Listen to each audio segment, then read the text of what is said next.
একটা কথা বলি যে যেই ইসি শহীদ ওসমান হাদিকে বিচ্ছিন্ন ঘটনা হিসেবে উল্লেখ করে সেই ইসির অধীনে রাজনৈতিক দলগুলো নির্বাচনে যেতে পারে, কিন্তু বাংলাদেশের নাগরিক হিসেবে এই ইসিকে অপসারণ যদি না করা হয়, একজন নাগরিকের জায়গা থেকে হয়তো আমরা এই ইলেকশনের বিরুদ্ধে, মানে এই ইসির বিরুদ্ধে আমরা দাঁড়াবো, ইলেকশনের বিরুদ্ধে না। জিনিস মামলার যেটা স্পষ্ট করা জরুরি, কারণ মামলার বিষয়গুলো স্পষ্ট না হলে বিভ্রান্তি তৈরি হয়। তারা এখানে কবির যে আছেন মামলার একজন আসামি, যিনি খুনির সাথে সরাসরি সেন্টারে গিয়েছেন, 5 তারিখে দুদকের সামনে গিয়েছেন, কিন্তু তাকে শুধুমাত্র খুনের অংশ হিসেবে এই মামলায় দেখানো হয়েছে, তাকে প্ল্যানের কোনো অংশ হিসেবে এই মামলায় তাকে পোট্রে করা হয় নাই। আবার এই যে ফিলিপ, যার কথা বলা হচ্ছে যে তাকে পালাতে সহযোগিতা করেছে, ফিলিপের তো 2 জন সহযোগী থেকে আপনারা জানেন যে গ্রেফতার করেছে।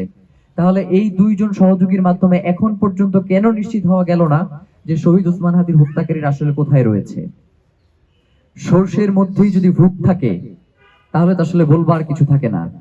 ঘরের লোকে ওই যে বলে না যে ঘরের ইন্দুরে যদি বান কাটে তাইলে সেই বান কিভাবে আমি রক্ষা করব? কথা ওই একটাই, সেটা হচ্ছে আমরা স্পষ্ট করে বলতে চাই, শহীদ ওসমান হাদির সাথে যদি রাষ্ট্র জড়িত থাকে তার বিচারেই বাংলাদেশে হইতে হবে, এবং এইটা আমরা করে ছাড়বো আমাদের জীবন থাকা পর্যন্ত।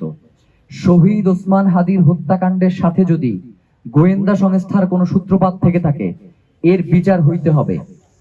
কারণ আপনারা জানেন যে শহীদ ওসমান হাদি এই গুম কমিশন এবং পিলখানা কমিশনের ব্যাপারে তিনি প্রচন্ড একজন শক্তিশালী ভূমিকা পালন করেছেন, এটার যাতে এই কমিশনের রিপোর্টটা প্রকাশিত হয়, এবং হয়তো আগামী 2-1 দিনের মধ্যেই গুম কমিশন, পিলখানা কমিশনে শহীদ ওসমান হাদি এবং গুম কমিশনে শহীদ ওসমান হাদি কিভাবে তাদেরকে সহযোগিতা করেছে এটা নিয়েও তারা একটা তাদের পক্ষ থেকেও বিবৃতি দিবে। তো এই যে একজন মানুষ পুরো বাংলাদেশের স্বাধীনতা, সার্বভৌমত্ব এবং ইনসাফ রক্ষার জন্য তার জীবনটা বিলিয়ে দিয়ে গেছেন, তিনি তো আমাদের কাছে শুধু একটা দাবি করে গিয়েছেন যে আমাকে ভাইয়েরা যদি মেরেও ফেলা হয় আপনারা দয়া করে এর বিচারটা কইরেন।